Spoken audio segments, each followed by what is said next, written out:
My lords, ladies and gentlemen, it is a particular pleasure and privilege for me, on behalf of my colleagues in the House of Commons, to welcome the Chancellor of Germany, Angela Merkel, here for this occasion. It is a rare moment when someone who is a head of government, rather than a head of state, addresses members of Parliament and peers in this place, but it is an event amply justified. The links between the United Kingdom and Germany are today very strong, and they include, colleagues, an extensive network of relationships between our two parliaments. Indeed, the splendid restored German Parliament building was largely designed by the then Sir Norman Foster, now Lord Foster of Thames Bank. The Parliament is but a short distance from Potsdamer Platz, where the influence of Lord Rogers of Riverside is very visible. I should like to think that if we ever reach the point when we need to improve upon the Palace of Westminster, we would be similarly open-minded in our choice of architects. The Chancellor is an unusual politician in many regards. In this country, relatively few members of Parliament have doctorates, and those who do have them overwhelmingly from the social sciences. The Merkel doctorate, by contrast, is in a hard science, namely physics, and it involves, to be precise, and I quote, investigations of the mechanisms of decay reactions with single bond breaking and calculation of the velocity constraints on the basis of quantum, chemical, and statistical methods.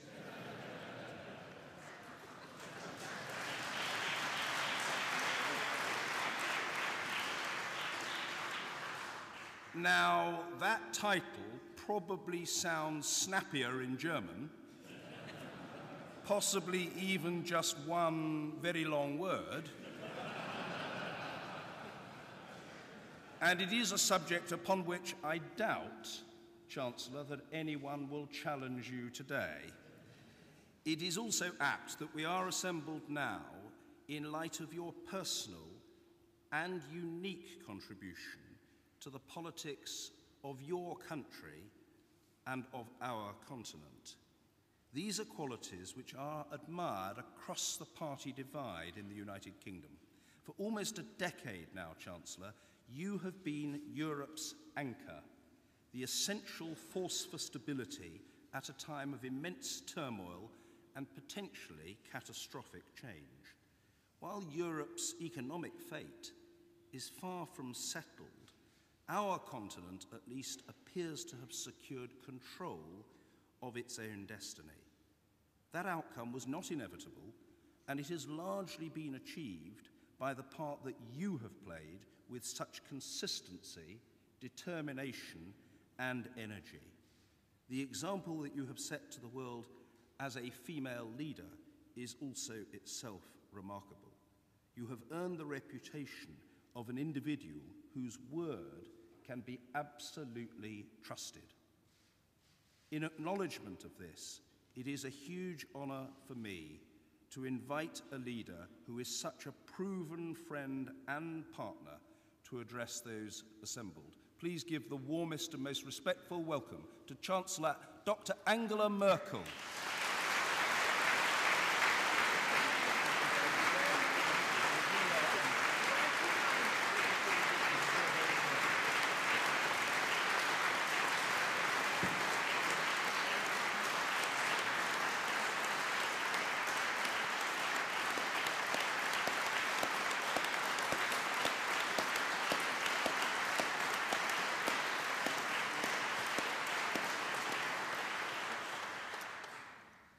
Mr. Speaker, Lord Speaker, Prime Minister, Members of Parliament, ladies and gentlemen.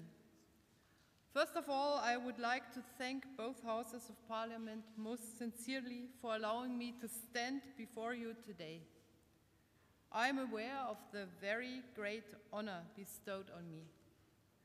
I am the third representative of the Federal Republic of Germany, following Federal Chancellor Willy Brandt in 1970 and German Federal President Richard von Weizsäcker in 1986 to speak to you. I regard this invitation as an expression of the close relations between our countries. Not only the governments, but also the people of our two countries are linked by close partnership. I shall never forget my first visit to London in the spring of 1990, very soon after the fall of the Berlin Wall and quite a few months before German unification. My husband had been invited here by fellow scientists, and I entered the Royal Institution for the very first time in my life. We walked through Hyde Park looking for Speaker's Corner, which, especially for us East Germans, was legendary, the very symbol of free speech. I hope that is not an insult to you, the members of British Parliament. Afterwards, we went to a concert in the Royal Albert Hall. We were in a country in which people were rejoicing with us Germans about the collapse of socialism in Central and Eastern Europe and the fall of the Berlin Wall. It was a terrific trip. Now, I've been told many times during the last few days that there are very special expectations of my speech here today.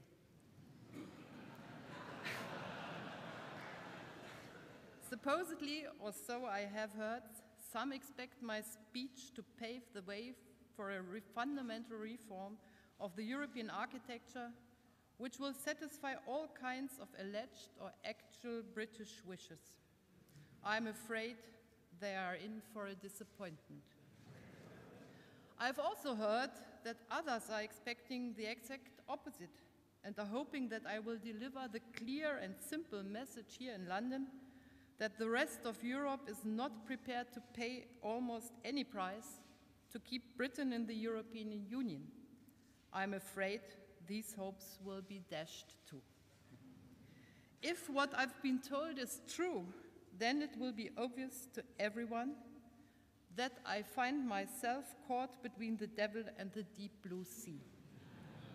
That, ladies and gentlemen, is not a pleasant position to be in, at least not for a German head of government. Nevertheless, that cannot in any way spoil my pleasure at being here today.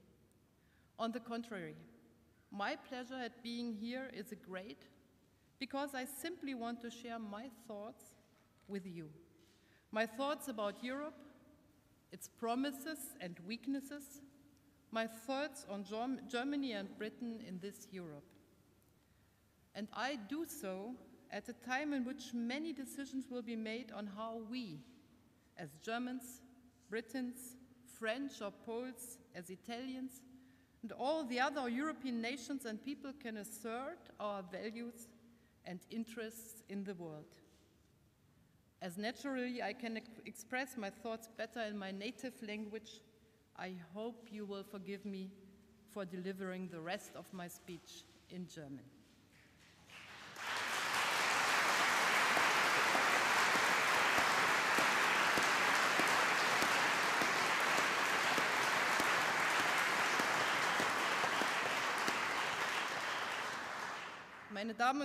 Ladies and gentlemen, today I speak to you, the representatives of an institution that is the cradle of modern parliamentary democracy. This parliament has made very significant contributions to the development of the rule of law and democracy in Europe and the world at large. As someone who lived for 35 years in the GDR in a system which was not free, in a dictatorship, I feel particularly close to the absolute will for freedom and democracy that this parliament and this country represent as few others do. The close and friendly relations among European nations, as natural as they may seem today, were virtually inconceivable 200, 100, or even 70 years ago. For centuries, relations among European nations were marked by rivalries, changing alliances, and again, horrible bloodshed.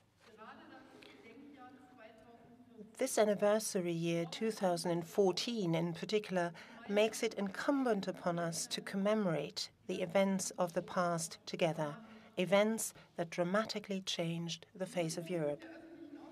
In the whole of Europe, the focus this year is on remembering the outbreak of the First World War. The First World War 100 years ago. It was the first great catastrophe of the 20th century, soon to be followed by a second one. The beginning of the Second World War 75 years ago, and the break with civilization that was the Shoah.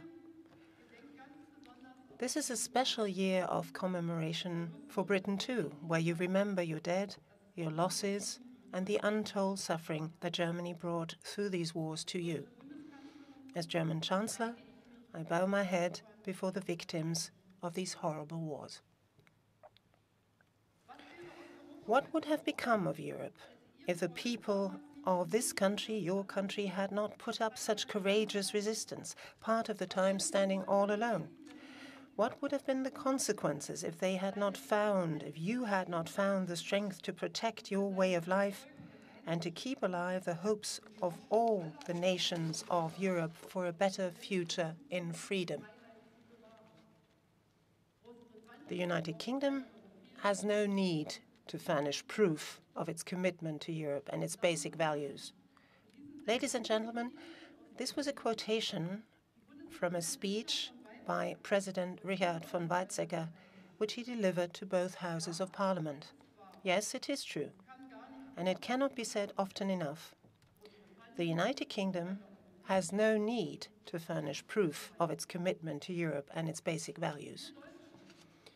We Germans can only be grateful to our European partners and to the United Kingdom in particular for placing such trust in a democratic Germany after the horrors of 2 world wars.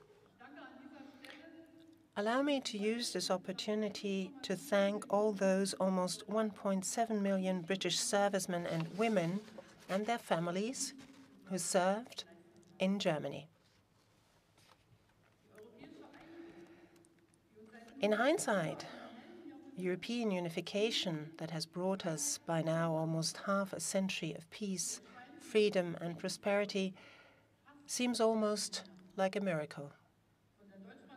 From the Franco-German friendship to the good cooperation and partnership of today 28 member states in the European Union. Yes, it is a miracle. And yet, at the same time, the result of policies by far-sighted and responsible statesmen such as Winston Churchill, Charles de Gaulle, Konrad Adenauer, made possible through their readiness for reconciliation and their courage for change. We owe it to them that we live in a political order today where differences of opinion and conflicts of interest are no longer settled through acts of war, but peacefully at the negotiating table. We owe it to them that we live in a political order today where it is no longer a very small and select group of people who control the fate of Europe through secret diplomacy, but where all of the 28 member states enjoy the same rights and work together with European institutions to shape European policy to the benefit of its citizens. With European unification, we show that we had learned the lessons of a history of bloody conflicts and suffering. Together, we change Europe for the better. Thanks to the peaceful revolution in Central and Eastern Europe, whose 25th anniversary we celebrate this year, further borders in Europe could be overcome. How grateful we ought to be and how lucky we were can be easily seen if we look at events in Ukraine, for example. We shall lend our support to the people there and to those in many other countries when rule of law and freedom are to be protected.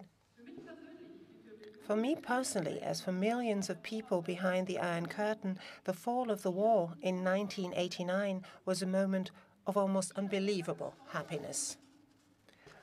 I am a personal witness to the possibility that change, and change for the better, is possible. This awareness ought to guide us in this anniversary year.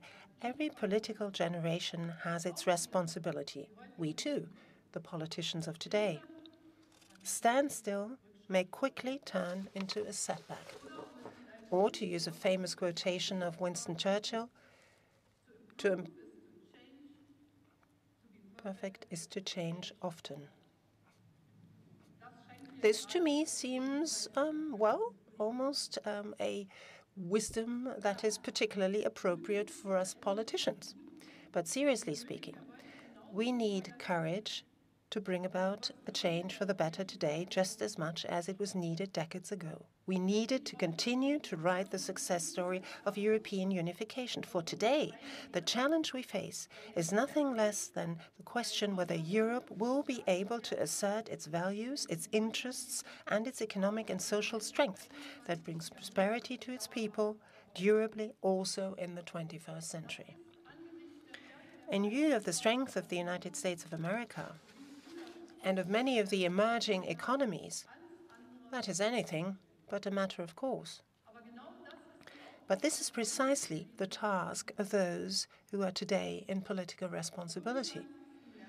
On the 25th of March 2007, we, the member states of the European Union, promised each other on the occasion of the 50th anniversary of the signing of the Treaties of Rome in the Berlin Declaration, and I quote, "Our history reminds us that we must protect this good fortune for the good of future generations. For that reason, we must constantly renew the political shape of Europe in keeping with the times." End of quote.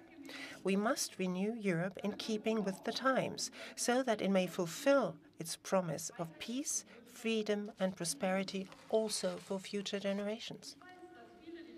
I know that many consider the mission of the European Union to bring about peace to be accomplished. In the immediate post-war period, it was an obvious motivation for Europeans to unite, so they say. Now, they go on, many think that this promise has become obsolete, since a war among the member states of the European Union is considered well-nigh impossible today. True, a war among the member states of the European Union is today inconceivable. But let us not forget, the last war on the European continent broke out less than a generation ago. The Western Balkans brought home to all of us how close we still are to the threat of military conflict. Our soldiers and police are still deployed there on the ground. Without a European perspective for these countries, a peaceful future for them would be a very remote possibility indeed. We need to continue to stand up resolutely against extremist and inhumane tendencies that still exist in Europe today. We need to fight any form of hatred and terrorism and violence day by day. It is incumbent upon us, the member states of the European Union, to hand down the lessons we learned from our history to future generations and to stand up for peace and the rule of law in our immediate neighborhood and in the rest of the world. What is also important in this respect is to empower others to see to their own stability and security in their region, settling conflicts peacefully if possible. Britain and Germany continue to work together closely to attain this goal. We shoulder responsibility jointly in the hotspots of today's world: Afghanistan, the Horn of Africa, Mali, the Balkans. We are allies in NATO. We jointly work for better coordination between NATO as a transatlantic alliance and the European security and defense policy. For in spite of many differences of opinion that have always existed and still exist between us and our partners and friends on both sides of the Atlantic. We, the United States of America and Europe, we could not wish for a better partner. Our relations are of prime importance, and Britain is one, if not the most important anchor of stability in this relationship. Ladies and gentlemen, we need to reform the political shape of Europe in keeping with the times, so that Europe may fulfill its second promise too, the promise of freedom. Freedom of opinion, freedom of faith, freedom of the press, and the four freedoms of the single market: free trade, freedom of movement, freedom of services, and free exchange of capital and payments. These are the crucial preconditions for democracy and prosperity, and they belong together. A Europe without borders is one of the greatest achievements of European unification. All member states, all citizens benefit from this. But it is also true that to maintain and preserve this freedom of movement and gain acceptance for it from our citizens, even today, we need to muster the courage to point out mistakes and tackle them. In our European democracies, freedom is secured through rule of law. For the economy, too, a reliable legal framework is precondition for the entrepreneurial spirit to flourish and for trade. This is the foundation for our single market. Germany and Britain want to tap the potential of this single market so as to maintain our prosperity with in other regions of the world through fair and open trade with those regions in the world. Also, in order to fulfill this third promise of Europe, we need to change the political shape of Europe in keeping with the times too.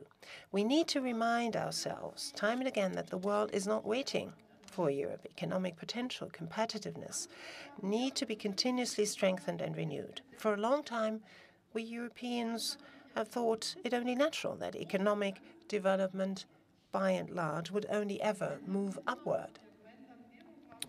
With the common market, with the single market and the common currency, we've written a success story that is virtually unparalleled in the rest of the world and that has opened up opportunities for all of us. But with the global financial crisis, followed by the sovereign debt crisis, we had to acknowledge that in the euro area too, the foundations for prosperity and growth in Europe need to be worked on and need to be secured time and again. But let's be honest, the root causes of the crisis in the euro area were essentially self-made. Already in 1992, when European Monetary and Economic Union was introduced through the Treaty of Maastricht, one failed to support monetary union by a strong economic union, and thus the difference in competitiveness of the euro member states became bigger instead of smaller. For some, it was therefore possible over years to build up mountains of debts without this leading to higher interest rates or the sanctions provided for cases like this in the Stability and Growth Pact actually taking effect. I am firmly convinced that in coping with the global financial crisis, just as with the European sovereign debt crisis, is that it is not sufficient to resign oneself to merely somehow muddle through. Our ambition must be a different one. Our ambition must be to emerge stronger from the crisis than we went in. Because this is precisely what this is all about, asserting our values and interests in the world at large. Or, to quote again Richard von Weizsäcker and his speech here, after 2 world wars, the global balance of powers has changed drastically. The nations of Europe will only have a history of their own in keeping with their traditions if they proceed together. End of quote. He said this almost 30 years ago. Since then, the world has changed dramatically. The opposing blocs of the Cold War no longer exist. Globalization and digitalization determine our way of life, how we do business, and how we work in a way that we never imagined before.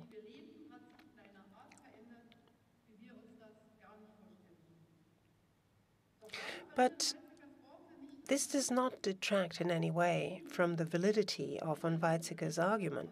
On the contrary, it is actually gaining in strength and importance because translated to today's world, his words essentially mean that we in Europe, Germany, Britain, all of us, in this age of globalization and digitalization of the 21st century, will only still have our own history if we stand together and remain together, and as European nations always live up to two basic principles in all our actions: responsibility and solidarity. Ladies and gentlemen, more than 7 billion people live on our planet today. We, 500 million Europeans, have a share of just about 7% of the global population. We have to tackle the great challenges of our time together. Individually and on our own, I am deeply convinced we will achieve less than if we stand together. Less as regards defending our common values, and less as regards preserving and maintaining the prosperity of our citizens in this global competition. This will only work, however, if together we make the European Union a better place. I, as German Chancellor, see Britain as an important ally in this endeavour. The European Union must become stronger, must become more stable, more competitive than it is today. It must rally round and focus on the great challenges of our time. A strong European Union needs strong European institutions and strong member states who represent our common interests in the world, united and self-confident. Although Europe has a share of 25% in the global economy, over the next 5 years, according to the estimates of the WTO, 90% of global growth will be generated outside of Europe. Therefore, in order to be able to keep the European promise of prosperity also in the future, it will be absolutely crucial to benefit from the growth potential of other parts of the world. And for this, we need to bring down more barriers to trade. Particularly the planned free trade agreement of the European Union with the United States of America can give an important boost to growth and employment in Europe. Right from the start, Britain and Germany were among the strongest supporters of such an agreement. And together, we will continue to work for speedy negotiations and an ambitious result, a result which will include, to state this very clearly, also questions of privacy and data protection. We have to make better use of the strengths of the European Union, using it for our joint interests on, for example, international climate protection. For no European member state alone would have the necessary political clout to hold its own in international negotiations. A stable, competitive European Union can reconcile economic success and social responsibility in a lasting way. For this, those countries that are members of the euro have to complement monetary union through a strong economic union with a clear-cut and resilient architecture.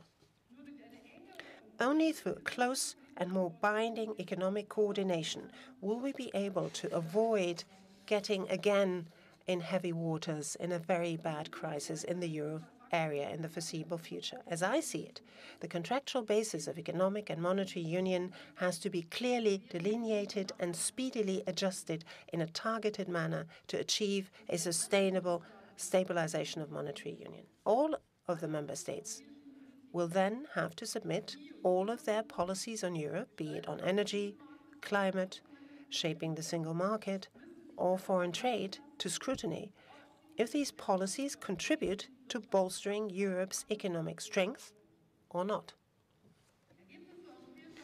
European policies are to improve the framework conditions for creative initiative, innovation, entrepreneurship, and employment. This means that we need to cut unnecessary red tape at the European level that hampers our companies in Germany, just as in the United Kingdom.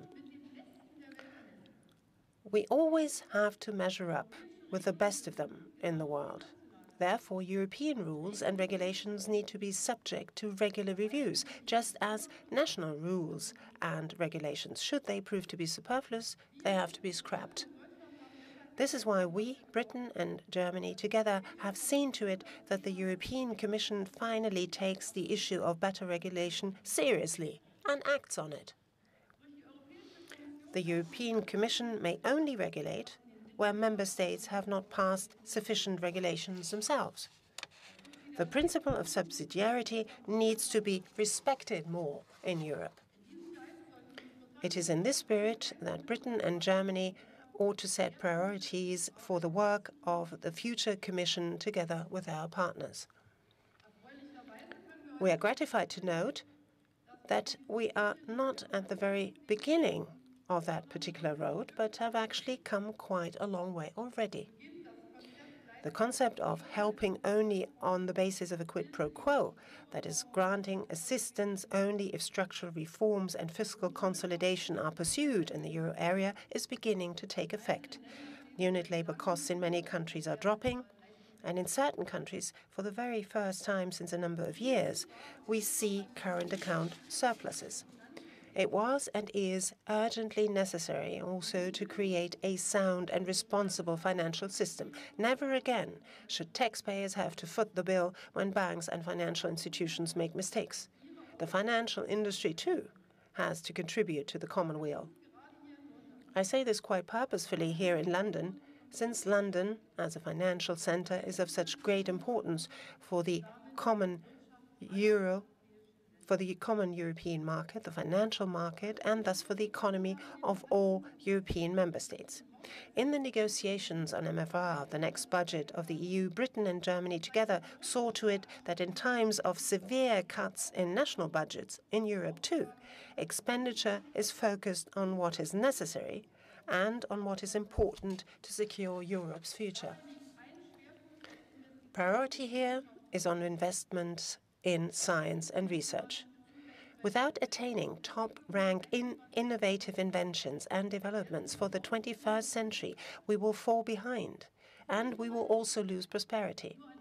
In many areas, only to mention the Internet as one example, we are no longer among the best. We have to close that gap again, and we will only be able to achieve this if all of us in Europe join forces and pull in the same direction.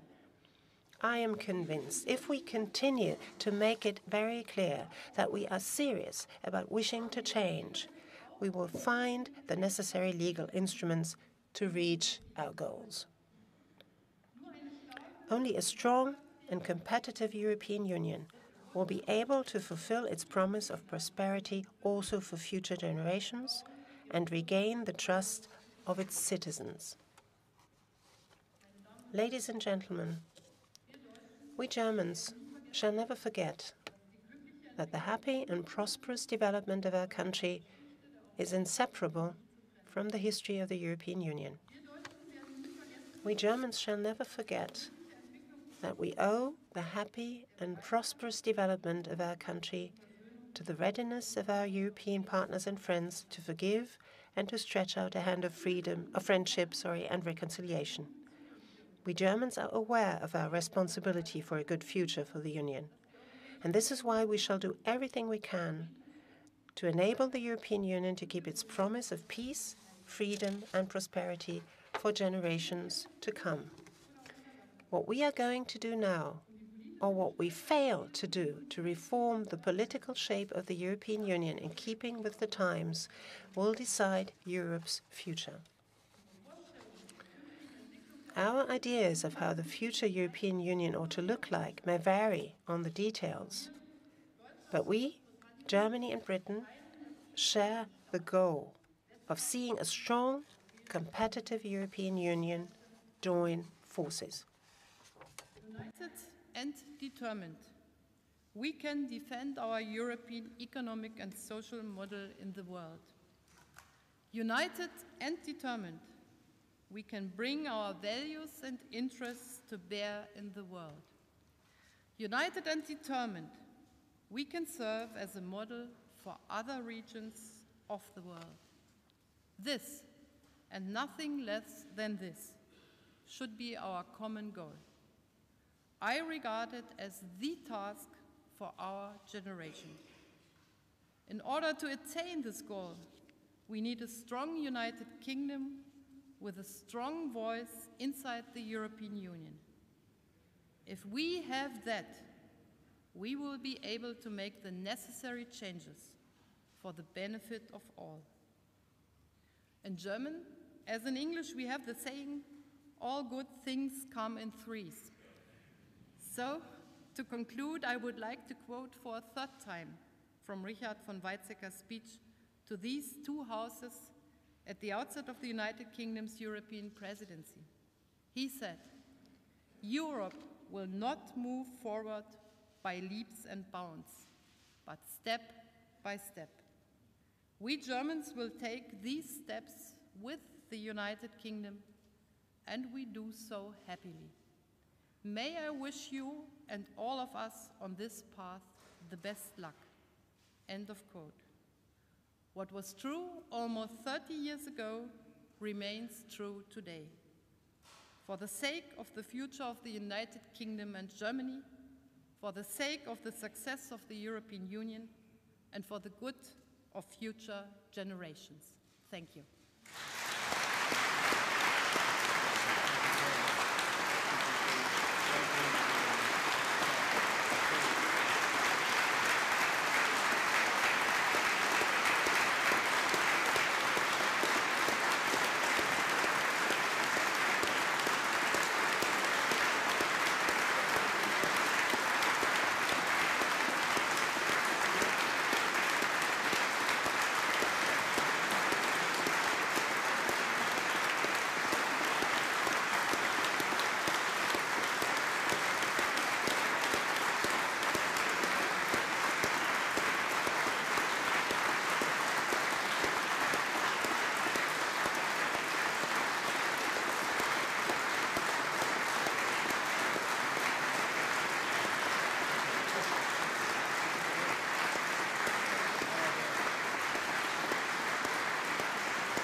Chancellor Merkel, it is my privilege as Lord Speaker to thank you for your address to us today.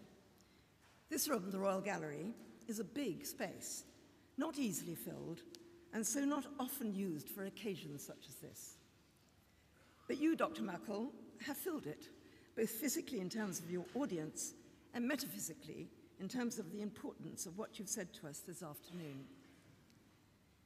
And this great room, the history of our two nations has always been intertwined. After all, the English amongst us today are the descendants of Anglo-Saxon tribes which colonized post-Roman Britain. This room is full of visual reminders of more recent involvement. In 2014, we remember the accession to the throne of Great Britain of George, Elector of Hanover, 300 years ago. All the monarchs whose portraits hang here are his direct descendants. And to our right, we have Blücher and his Prussians coming to assist, some would say carry the day, for the Duke of Wellington at the Battle of Waterloo in 1815, an alliance which was to shift the balance of power in Europe decisively for the rest of the 19th century. But more recently, it is within the context of the European Union that the synergies between our two countries have been exercised, in trade, in foreign policy, and in defense.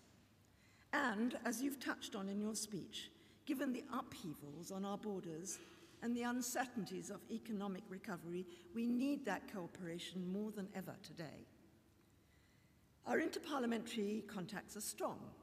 Our parliamentary cooperation groups are active, and the speakers and senior officials of our parliaments meet regularly in the usual interparliamentary fora.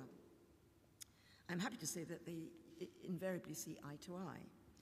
Indeed, in June, we look forward to a visit from the Bundestag choir for a joint performance of the Lobgesang with our own Parliament choir. Liebe Frau Bundeskanzlerin, liebe Kollegen, ich möchte mich bei Ihnen bedanken, dass Sie heute das Parlament. Bundeskanzlerin, dear colleague, thank you for including a visit to Parliament in your hectic program. We hope you will always have happy memories of this occasion.